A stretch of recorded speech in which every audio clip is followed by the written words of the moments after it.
নমস্কার বন্ধুরা, আবারও আমার রান্নাঘরে তোমাদের স্বাগত জানাই। তো এটা দেখো, এটা হচ্ছে সামুদ্রিক মাছ। একটা আমাদের এখানে এই মাছটাকে চেলা মাছ বলে। তোমাদের ওখানে কি নামে ডাকা হয় অবশ্যই আমাকে একবার কমেন্ট বক্সে জানাবে কিন্তু। তো এই মাছটা খেতে খুবই মিষ্টি, কিন্তু অত্যাধিক কাঁটা হয়, সাবধানে খেতে হয়। তো এই মাছেরই আজকের একটুখানি তোমাদের তেল ঝালের একটা রেসিপি তোমাদের দেখাবো। তো মাছগুলো দেখো কেটে ধুয়ে নিয়েছি। এর মধ্যে আঁশ থাকে না মাছটার, খুবই টেস্টি মাছ, কিন্তু আবারও বলছি কাঁটাটা অত্যাধিক, সাবধানে একে খেতে হয়। তো আজকে যেটা দেখাবো গরম ভাতেতে খেলে খুবই ভালো লাগে এই মাছের এই তেল ঝালের রেসিপি খেলে, যেখানে হচ্ছে মানে মাংসের কথা প্রায় মনেই পড়বে না। তো মাছটা আমি নুন হলুদ মাখিয়ে নিলাম, নিয়ে ভালো করে প্রত্যেকটা মাছের মতোই ভেজে নেব। কিন্তু মাছ ভাজা অত্যাধিক শক্ত করবে না, করলে মাছের কোনো টেস্ট থাকে না। সেজন্য মাছটা হালকাভাবে ভাজতে হবে। হালকা বলতে লালচে একটু ব্রাউন হলেই মাছটা নামিয়ে নিতে হবে। আরেকটা তোমাকে টিপস বলি, তোমাদের সবাইকেই বলি, মাছ ভাজতে গেলে অত্যাধিক তেল ছিটকে পড়ার সম্ভাবনা হাতের ওপর। সেই জন্যে আমি কি করি দেখো, ভালো করে দেখো, খুন্তির ওপরে মাছটাকে বসিয়ে তেলের মধ্যে বসিয়ে দিই, যাতে তেলটা হাতে না ছিটকে লাগে। কিংবা অনেক সময় সবাই মাছ দিতে গিয়ে তেলের মধ্যেও হাতটা ডুবিয়ে যায় বা ডুবে যায়, তেলটা লেগে যায় আঙুলে, তখন সেই সম্ভাবনাটাও থাকে না। তো ভালো করে লক্ষ্য করবে আমার মাছ ছাড়া ব্যাপারটা, তাহলে দেখবে আর তেলে ছিটকে আসার সম্ভাবনা খুবই কম থাকবে। তো মাছটা দেখো আমি ঘুরিয়ে ফিরিয়ে ভালো করে একটু লালচে করে ভেজে নিয়েছি, খুব বেশি কড়া করে ভাজিনি। তো এইভাবে সবকটা মাছ আমি আগে ভেজে নিলাম। মাছটা খুব বড়ই ছিল, খুব চকচকে আর টাটকাই ছিল মাছটা, সেই জন্য ভাজতে একটা আলাদা সুন্দর গন্ধ উঠেছে। তো কড়াই যতটুকু তেল ছিল, যতটুকুই তেল ছিল তার থেকে আরেকটু বেশি দিয়ে আমি আলুগুলো দিয়ে দিলাম, কারণ দুপুরবেলা আজকের এই দিয়েই ভাত আমাদের জমে যাবে জাস্ট, সেই জন্য হালকা একটু আলু দিলাম। এটা তোমাদের অপশনাল, তোমাদের কাছে তোমরা নাও দিতে পারো, স্কিপ করে যেতে পারো। তারপরে দুটো বড় সাইজের পেঁয়াজ কেটেছিলাম, একটু মাঝারি। তো পেঁয়াজগুলো একটু বড় বড় ডুমো ডুমো করে কেটেছিলাম, সহজেই ভাজা হয়ে যাবে, তোমরা দেখতে থাকো।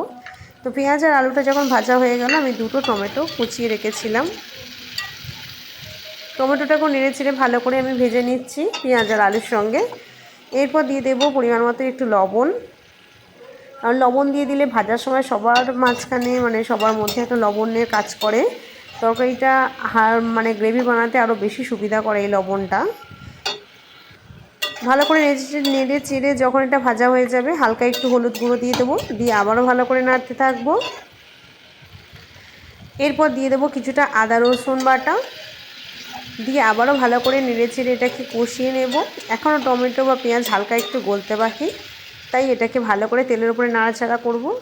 এরপর দিয়ে দেব গুঁড়ো লঙ্কা টেস্ট অনুযায়ী। তোমরা চাইলে অল্প করে গুঁড়ো লঙ্কা দিয়ে এটা বানাতেই পারো। তো এটাকে আরও ভালো করে কষে কষে একেবারে মিহি মতো করে নিতে হবে, যাতে গ্রেভিটা খুব সুন্দর হয়। তো আমি অল্প সামান্য একটু জল দিয়ে দিচ্ছি, যাতে না মশলা পুড়ে যায়। দিয়ে জলটা পুরো একদম শুকিয়ে নেব। দেখো জলটা পুরো শুকনো হয়ে গেছে। এরপর আমি ভালো করে নাড়াচাড়া করে গ্রেভিটা বানিয়ে নেব। তরকারিটা পুরোপুরি ভালোভাবে কষা হয়ে গেলে তবেই আমি ফাইনালি জল দেব। দেখো হালকা তেল তেল ছেড়ে এসছে, ভাবটা সেরকমই হয়ে গেছে, সেই জন্য আমি এরপর জল দিয়ে দিচ্ছি। এমন কিছুই কঠিন নয়, তরকারিটা ভীষণ সহজ। যারা নতুন রান্না মানে শিখছো তাদের ক্ষেত্রেও সহজ, যারা পুরানো জানোই তাদের ক্ষেত্রে তো কোনো ব্যাপারই নয়।